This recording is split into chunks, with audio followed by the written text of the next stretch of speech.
주신 말씀을 가지고 믿음의 좋은 습관을 가지라는 제목으로 함께 은혜를 나누고자 합니다. 인생을 조금 살아보니 수많은 사람들을 만났다는 기억이 납니다. 그런데 제가 만난 사람들 중에 공통적인 특징이 있는데 그것은 모든 사람들이 지기 싫어한다는 것입니다. 승리하고 싶어 한다는 것입니다. 작은 것이든 큰 것이든 지기는 싫고 이기고 싶어 하는 것입니다. 그래서 열심히 사는 이유가 지기 싫고 승리하기 위해서다라는 것을 발견하게 됩니다. 그런데 질문이 생기는 것입니다. 그럼 과연 어떤 삶이 승리하는 삶인가? 죽음의 현장에 있어 보니까 확연하게 보입니다. 돈이 많아도 승리하는 것이 아닙니다. 명예를 얻어도 권력을 쥐어도 승리하는 것이 아닙니다. 승리는 죽음을 이기는 것입니다.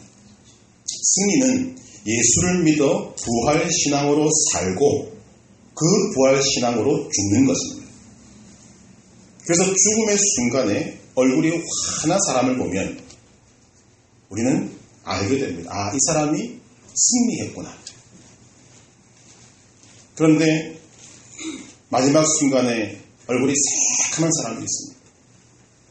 그런 사람들은 누가 봐도 진 사람입니다. 말을 못할 뿐입니다. 이 삶의 승리는 영적 전쟁에서 승리하는 것입니다. 매일 영적 전쟁에서 승리하고 죽을 때까지 영적 전쟁에서 승리하는 것이 우리의 승리입니다. 우리가 이 사실을 명심해야 합니다. 우리의 전쟁은 영적 전쟁입니다. 영적 전쟁에서 승리해야 한다는 것입니다.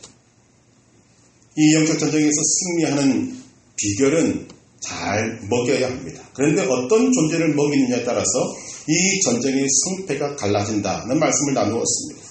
내 안에 두 존재가 있는데 어떤 존재를 먹이는가? 선을 먹이는가? 악을 먹이는가? 하나님의 법을 따르는 속사람을 배부르게 하는가? 아니면 죄의 법을 따르는 속사람을 배부르게 하는가?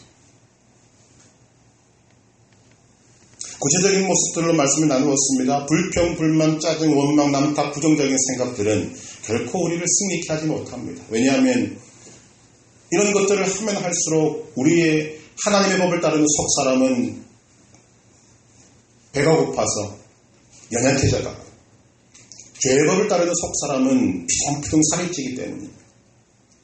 반면에 항상 기뻐하라, 쉬지 말고 기도하라, 범사에 감사하라, 이런 하나님의 말씀을 붙들고 살아가는 사람들은 하나님의 법을 따르는 속사람을 배부르게 만들고 죄의 법을 따르는 속사람을 야위게 만드는 것입니다. 약하게 만드는 것입니다. 그래서 승리합니다.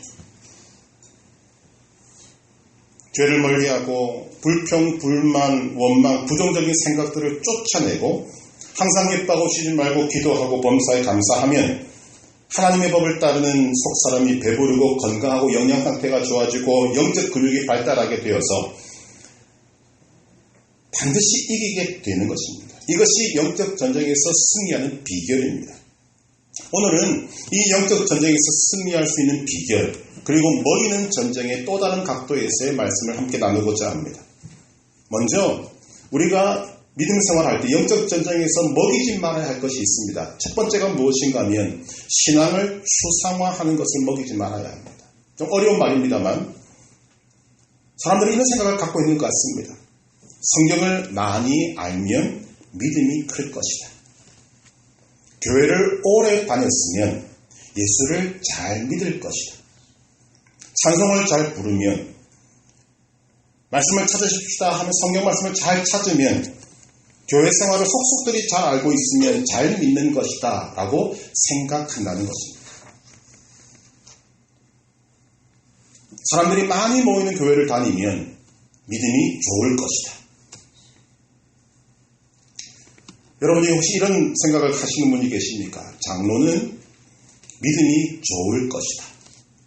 목사는 장로보다도 믿음이 훨씬 더 좋을 것이다. 만약 여러분 그런 생각이 있다면 여러분도 신앙의 추상화의 영향을 받고 있는 것입니다. 제가 여러 번 말씀드리지 않습니까? 목사인 제가 볼 때 믿음이 좋은 것은 목사인 제가 아니라 여러분들이에요. 여러분은 직장생활을 합니다. 사회에서 소위 말하는 힘든 생활들을 합니다. 그러면서 하나님을 섬깁니다. 목사와 동일한 수준으로 하나님을 섬기고 있습니다. 목사라는 사슬로 묶어두지 않으면 예수조차 안 믿을 것 같은 사람들, 저와 같은 사람들, 그래서 예수도 안 믿을 것 같으니까 천국 보내시려고 올무를 꿰어서, 목사라는 올무를 꿰어서 목사라는 직책에 세워둔 것입니다. 저는 그렇게 생각을 합니다. 우리가 보는 바와 같이 믿음은 믿은 지 얼마 되지 않는 사람이 더 잘 믿을 수도 있고 오래 믿은 사람이 가짜일 수도 있습니다. 예수님께서 뭐라고 말씀하십니까? 마태복음 19장 30절에 그러나 먼저 된 자로서 나중되고 나중된 자로서 먼저 될 자가 많으니라. 그래서 이런 이야기가 있지 않습니까? 우리가 하늘나라에 가면 깜짝 놀랄 일이 두 가지가 있다고 합니다. 하나는 꼭 와 있어야 할 사람이 보이지 않더라는 거죠. 야, 저 사람은 꼭 천국에서 만날 수 있을 것 같다는 사람인데 안 보인다는 거죠. 또 하나는 전혀 올 것 같지 않았던 사람이 천국에 와 있더라는 것입니다. 어디서 갈라지는가? 아는 것이 중요한 것이 아닙니다. 아는 대로 믿고 순종하는 것이 중요합니다. 머리로만 믿는 것, 이것이 신앙의 추상화라는 거죠. 이런 것으로 우리가 우리의 속사람을 먹이면 안 된다는 것입니다. 두 번째로 먹이지 말아야 할 것이 있는데 그것이 바로 위선입니다. 우리가 잘 쓰지 않습니다만 위선, 우리는 그 세계에 많이 접촉하고 있습니다. 위선을 다른 말로 외식이라고 합니다. 믿음이 없으면서도 잘 믿는 것처럼 하는 것입니다. 사도행전 5장에 보면 아나니아와 삽비라 부부가 나옵니다. 성령이 충만한 예루살렘 교회에서 은혜를 받습니다. 그래서 자신들의 땅을 팝니다. 팔고 나서 다 바칠 생각을 하니까 아까운 거죠. 그래서 땅값 얼마를 감추고 나머지를 바쳤습니다. 성경은 이것을 하나님께 거짓말했다라고 말합니다. 즉 이것이 위선이고 외식이라는 것입니다. 이 일로 인해서 아나니아와 삽비라는 그 자리에서 죽고 맙니다. 바치는 행위는 있었지만 그 안에 진실한 마음은 없었다는 것입니다. 하나님을 생각해서도 아니고 감사한 마음이 있어서도 아니었다는 것입니다. 오직 사람들을 더 우선적으로 생각했고 이것을 바치면 사람들이 나를 더 칭찬해 줄 거야 라는 거기에 마음이 휩쓸린 것, 이것이 위선입니다. 그 위선의 무서운 결과가 사도행전 5장에 기록되어 있는 것입니다. 오늘 말씀에도 이것이 나타나고 있습니다. 오늘 말씀을 우리가 이해하려면 먼저 유대인들이 어떤 사람들인가를 생각해야 합니다. 유대인들은 선민의식이 투철한 사람들입니다. 하나님이 우리를 택했다.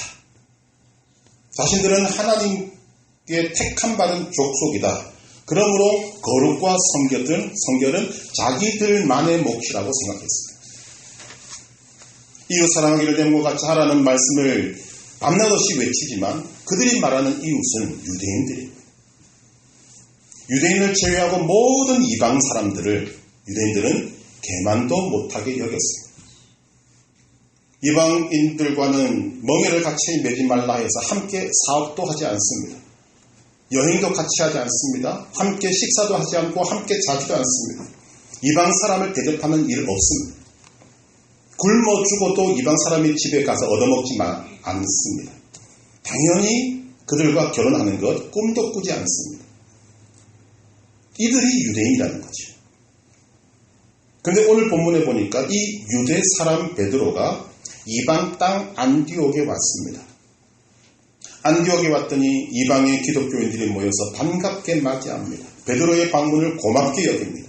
이를 본 베드로 역시 기쁘기 그지없습니다. 함께 예배를 드리고 그들과 한자리에 앉아 즐겁게 음식을 나누어 먹습니다. 좋은 분위기에서. 그런데 그때 예루살렘 교회 감독인 야고보가 보낸 예루살렘 교회 교인들이 들이닥친 것입니다. 그들이 나타난 순간 베드로는 음식을 먹다 말고 벌떡 일어나서 그 식사 자리를 떠나버리고 맙니다. 이것이 문제가 됩니다. 이것이 오늘 본문의 배경입니다. 자, 사도행전 15장에 보면 예루살렘 교회에서 이 이방인 선교에 대한 것을 결정한 내용이 기록되어 있습니다. 사도행전 15장 29절에 보면 우상의 제물과 피와 목매어 죽인 것과 음행을 멀리할지니라. 이것으로 끝입니다. 당시 가장 문제가 되었던 할례 없습니다. 그냥 우상의 제물 먹지 말고 피와 목매어 죽인 것 먹지 말고 음행을 멀리하라. 이거 끝입니다. 그러니까 결국 이방인들은 할례 안 받고도 예수 믿으면 구원받는다. 이것을 예루살렘 교회가 인정한 것입니다. 그러면 할례 없이 예수 믿으면 구원받는다라는 것을 정해놓았으면 이방인들도 예수님을 믿으면 형제 자매가 되는 것입니다. 함께 식사를 할 수 있고 함께 잘 수 있고 결혼까지 할 수 있는 그런 존재가 된 것입니다. 모든 문제가 다 해결된 거죠. 그런데 그렇게 하지 못한 것입니다. 이것이 위선입니다. 말은 그렇게 합니다. 모두가 그리스도 안에서 하나다. 하나님의 자녀다. 라고 말하는데 행동은 유대인과 이방인을 구별하고 있는 것입니다. 여러분, 이 한 사람의 위선이 얼마나 강력한가 하면 베드로가 음식을 먹다 말고 자리를 떠나니까 함께 있던, 함께 식사를 하던 유대인들도 벌떡 일어나서 나가버립니다. 심지어 이방인의 전도자인 바나바도 그런 일을 행하고 있습니다. 13절에 뭐라고 이야기합니까? 남은 유대인들도 그와 같이 외식함으로 바나바도 그들의 외식에 유혹되었느니라. 바울이 정확한 단어를 쓰고 있습니다. 외식이다, 위선이다. 이런 모습을 보고 사도 바울은 존경하는 베드로지만 심하게 책망합니다. 14절에 보니까 네가 유대인으로서 이방인을 따르고 유대인답게 살지 아니하면서 어찌하여 억지로 이방인을 유대인답게 살게 하려느냐. 존경하지만 이 신앙의 문제가 너무나도 중요하기 때문에 그는 베드로를 책망한다는 거죠. 여러분, 이 베드로가 어떤 사람입니까? 이방인에 대한 마음과 행동에 따르는 모든 것이 바울을 제외하고는 예수님의 제자 중에서 가장 탁월하고 앞선 사람입니다. 그가 성령을 받았을 때 하나님께서 가이사랴에 백부장 고넬료로 인해서 하나님께서 그를 깨우십니다. 율법의 부정한 음식의 환상을 보여주시면서 이것이 깨끗하게 되었으니 너희가 먹으라. 그 환상을 3번이나 보여주시면서 이 뿌리부터 철저한 유대인인 베드로에게 그 틀을 깨게 하신 것입니다. 그래서 하나님의 뜻을 따라서 고넬료 집에 가서 그 집에서 먹고 자고 말씀을 선포하니까 그곳에 성령이 임합니다. 그래서 그 이방인 고넬료 집안에 세례까지 베풉니다. 그랬던 베드로라는 것입니다. 그런 베드로가 안디옥에 왔습니다. 이방 지역에 온 것입니다. 안디옥은 이방인 선교의 첫 출발지입니다. 의미가 있는 곳입니다.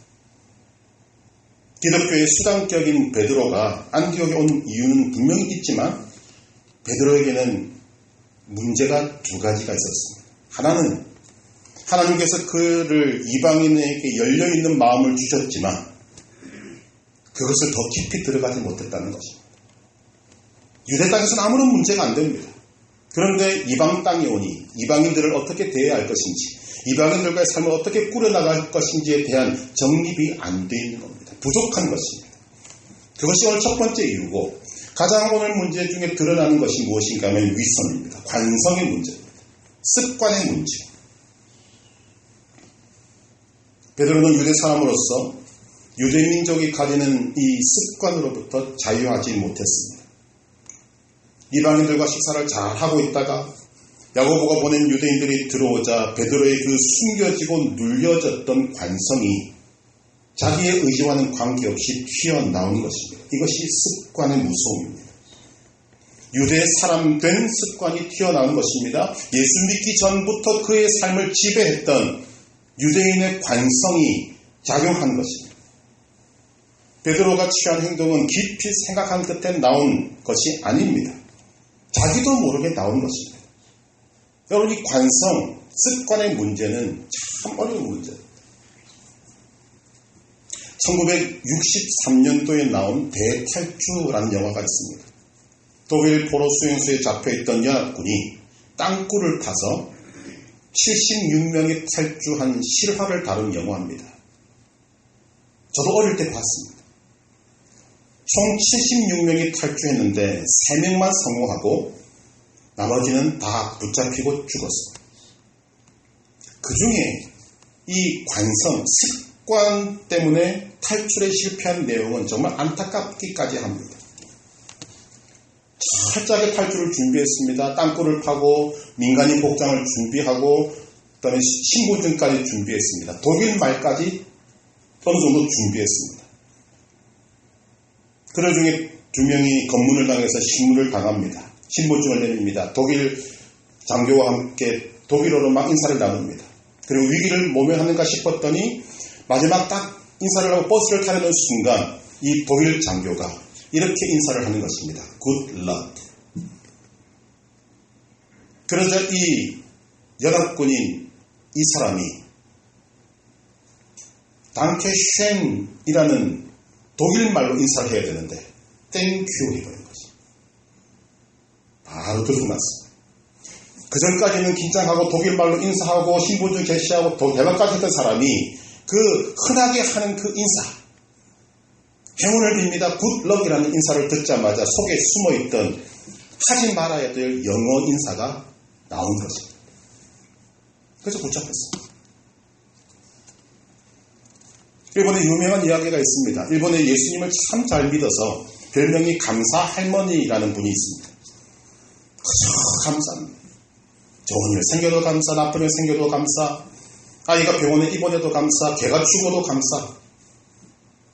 어느 수요일 저녁에 교회 가서 예배를 마치고 집으로 돌아가는데 소방차가 요란한 소리를 내면서 자기 동네로 가는 것입니다.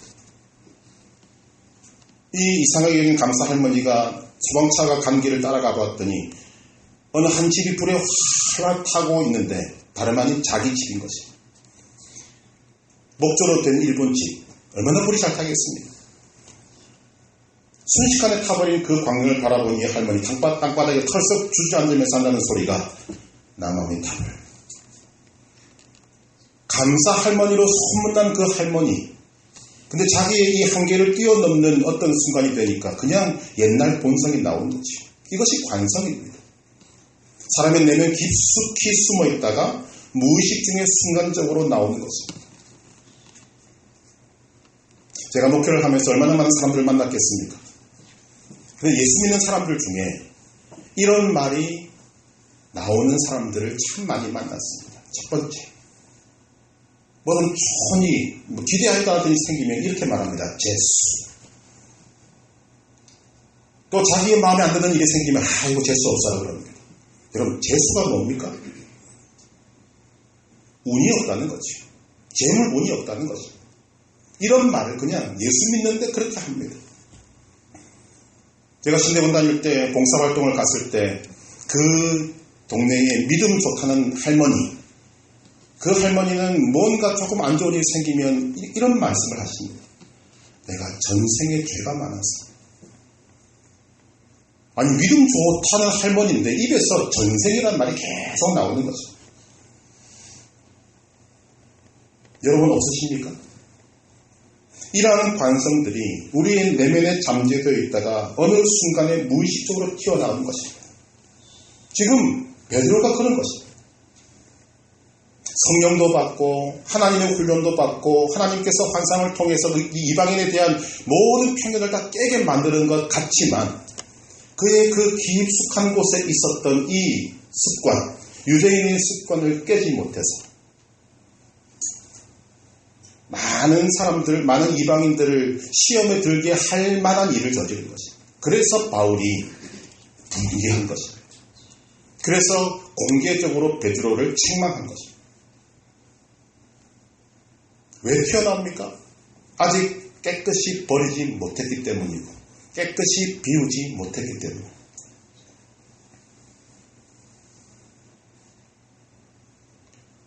유구한 역사를 가지고 있다는 우리 민족은 이런 관성을 가지고 있을 가능성이 굉장히 높습니다. 이런 부분들이 오늘 우리의 삶에 알게 모르게 영향을 미치고 있다는 거죠. 평상시는 우리가 믿음으로 억누르고 있습니다. 신앙으로 억누르고 있습니다.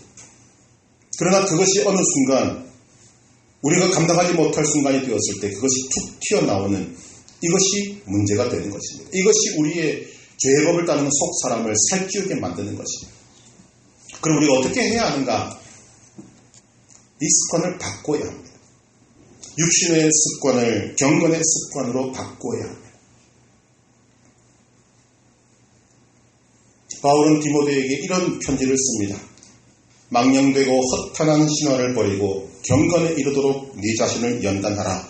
육체의 연단은 약간의 유익이 있으나 경건은 범사에 유익하니 금생과 내생의 약속이 있느니라. 믿음의 아주 중요한 원칙을 제시하고 있습니다. 믿음의 중요한 원칙이 무엇이냐? 버리고 채우는 것입니다. 버리는 것만이 중요한 것이 아닙니다. 채우는 것이 중요합니다. 망령되고 허탄한 신앙은 버리고 경건으로 채우는 것입니다. 베드로가 가지고 있었던 유대인의 관심을 버리고 하나님의 사람으로서의 경건으로 자신을 채워야 하는 것입니다. 경건에 이르도록, 즉 경건이 습관이 되도록 자신을 연단해야 합니다.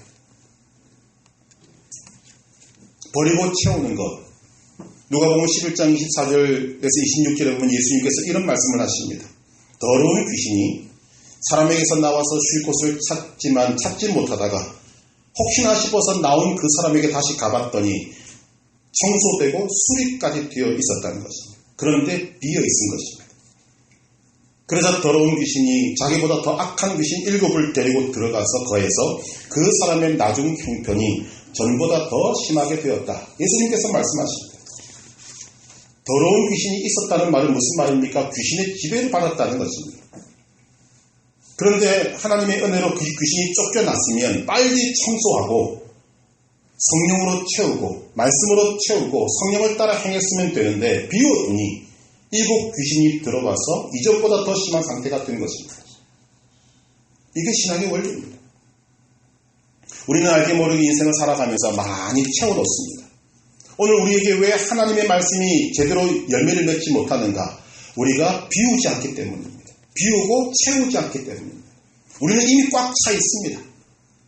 그런데 그 차 있는 것이 믿음으로 우리가 훈련되기 전까지는 세상 것들로 채워져 있을 가능성이 굉장히 높은 거죠. 그것을 비집고 하나님의 은혜로 우리에게 복음의 씨앗을 심어두신 것입니다. 그리고 그 사역을 확장하기를 원하시는데 그 방법이 비우고 채우는 것입니다. 비워야 합니다. 이것이 첫 번째입니다. 그리고 비운 자리를 하나님의 것으로 채워 넣어야 합니다. 오늘 우리에게 육신의 습관이 있다면 그 습관을 알아채고 여러 버려야 합니다. 그리고 그 버린 자리를 경건의 습관으로 채워야 합니다. 그래서 성경은 우리에게 이 훈련과 관련된 말씀들을 너무나 많이 하고 있는 것입니다. 그만큼 중요하기 때문입니다. 믿음의 조상 아브라함은 어떤 습관을 가졌습니까?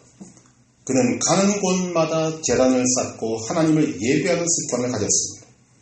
창세기 12장 8절 그곳에서 여호와께 제단을 쌓고 여호와 이름을 부르니 창세기 13장 18절 이에 아브라함이 장막을 옮겨 헤브론에 있는 마므레 상수리 숲으로 이르러 거주하며 거기서 여호와를 위하여 제단을 쌓았다. 아브라함은 유목민입니다. 양을 치는 사람입니다. 가는 곳마다 뭐 했습니까? 제단을 쌓았습니다. 가는 곳마다 예배의 제단을 쌓았습니다. 예배의 습관이죠. 제가 하나님께 훈련받을 때 받은 것 중에 하나가 예배입니다. 가는 곳마다 예배하라. 중요하다는 거죠. 다니엘은 하루 3번 기도하는 경건의 습관을 가졌습니다. 다니엘서 6장 10절 다니엘이 조서의 왕의 도장이 찍힌 것을 알고도 자기 집에 돌아가서는 윗방에 올라가 예루살렘으로 향한 창문을 열고 전에 하던 대로 하루 3번씩 무릎을 꿇고 기도하며 그의 하나님께 감사하였더라. 기도의 습관이 사자굴에 들어가는 그를 이기게 했습니다. 여러분, 이런 것들을 들을 때 여러분들에게 영적인 자극이 와야 합니다. 이것이 그만큼 중요하구나. 두말할 것도 없이 예수님은 습관을 따라 기도하신 분이에요. 누가복음 22장 39절 예수께서 나가사 습관을 따라 감람산에 가심에 제자들도 따라갔다. 저는 이 말씀이 굉장히 의미가 있다고 생각합니다. 자, 예수님께서 습관을 따라 감람산에 가셨습니다. 왜 가셨습니까? 기도하러 가셨습니다. 그런데 그 말씀에 보니까 제자들도 따라갔습니다. 그런데 제자들은 훈련이 안 된 거예요. 안 되어 있습니다. 그래서 우리는 예수님의 제자들이 얼마나 기도에 실패했는지를 압니다. 예수님이 십자가에 달리시기 전 그렇게 피가 땀이 될 정도로 기도하시면서 제자들에게 부탁합니다.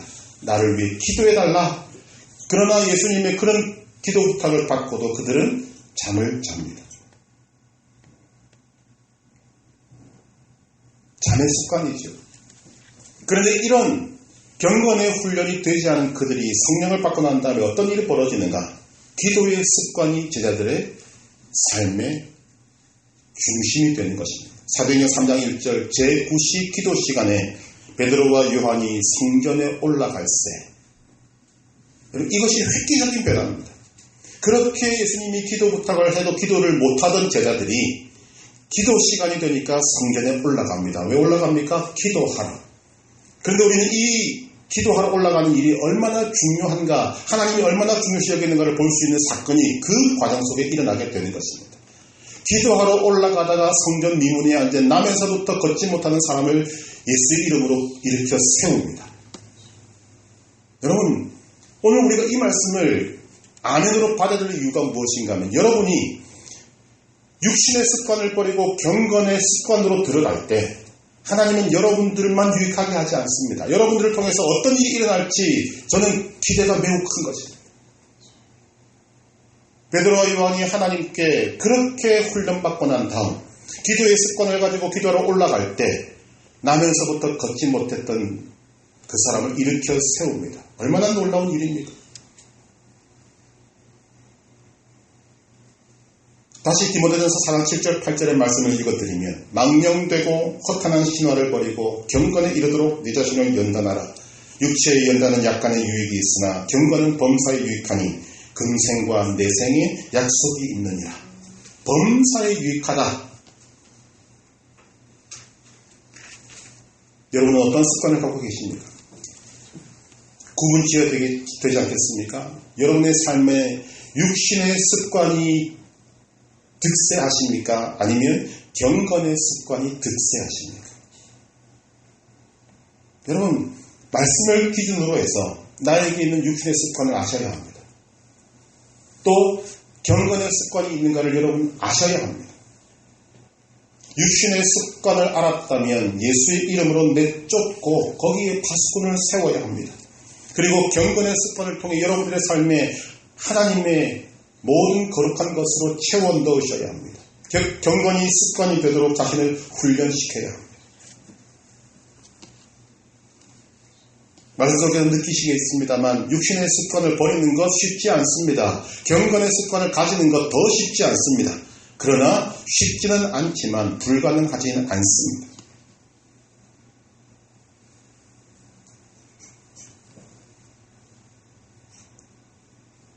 여러분 아침에 눈을 뜨는 처음 순간에 여러분의 처음 생각을 지배하는 것이 무엇입니까?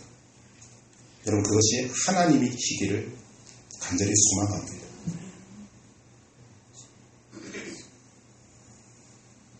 저는 죽음의 고비를 2번 넘기고 난 다음 지금까지도 아침에 눈을 뜨면 영락없이 주님 감사합니다. 앞에 생략합니다. 생명을 주신 것 감사합니다.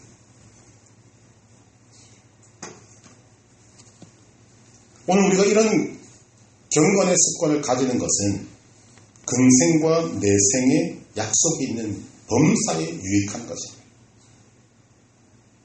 육체의 습관이 득세하고 있다면 이제는 그것을 역전시켜야 하는 것입니다.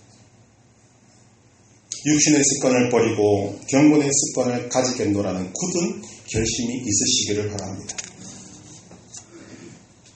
베드로의 예를 우리가 보듯이 쉽지 않습니다. 그러나 하나님은 전능하신 분이십니다.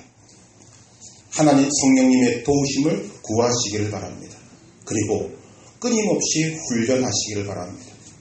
실패할 것입니다. 그러나 두려워하지 마시고 걱정하지 마시고 여러분 훈련하시기를 바랍니다. 그 훈련이 연습이 습관이 될 만큼 훈련하시기를 바랍니다. 어려움도 있겠지만 반드시 승리할 줄 저는 확신합니다.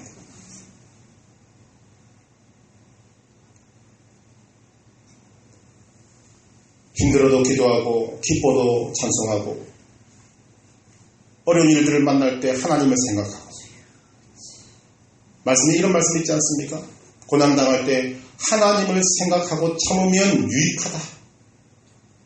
그 고난당할 때 하나님을 생각하는 그 사람의 믿음은 진짜라는 거지. 아주 기쁘고 즐거운 일이 있을 때 하나님을 생각하는 습관, 정말 좋은 습관이지 않습니까?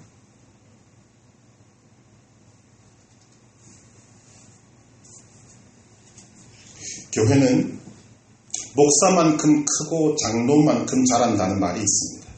지도자의 영향력이 크다는 것이고, 오늘 말씀을 드립니다만 하나님의 사람은 다 지도자입니다. 다 영향력이 있습니다. 여러분들은 큰 영향력을 가진 사람들입니다.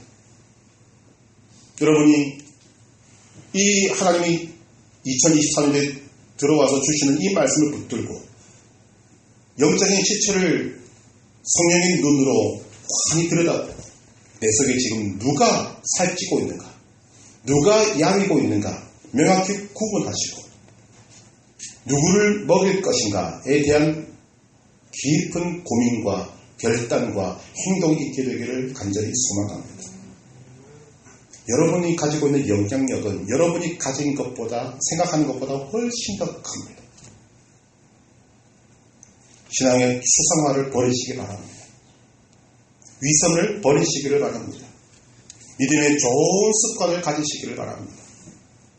여러분의 삶에 문득문득 육신의 습관이 나타날 때 여러분 주의 이름으로 쫓으시고 그 마음과 그 입에 파수꾼을 세우시고 쫓아내는 그 자리에 믿음의 좋은 습관으로 거룩을 밀어넣고 우리의 하나님의 법을 따르는 속사람을 살찌우게 될 때 여러분은 승리하는 인생이 될 줄로 믿습니다. 이 길을 우리가 걸어가야 하는 것입니다. 오늘 우리의 믿음으로 나아갈 때 하나님께서 우리에게 승리를 주신다는 확신, 그 확신을 가지고 육신의 습관을 버리고 경건의 습관으로 채우는 복된 성도들 되시기를 주님의 이름으로 축복합니다.